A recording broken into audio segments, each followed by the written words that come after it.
नाश्ता नाश्ता जानी करी समधी नाश्ता के महंगाई बा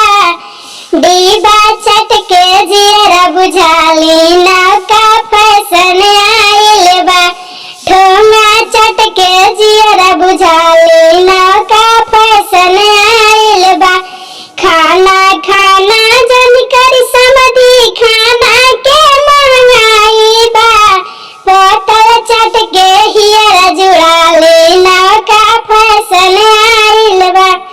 बोतल चटके जियरा जुड़ाली नौका फैशन आइल बा कुर्सी कुर्सी जानी करी समधी कुर्सी के महंगाई बा पुअरा बिछा के दुआरा बैठी नौका फैशन आइल बा पुअरा बिछा के दुआरा बैठी नौका फैशन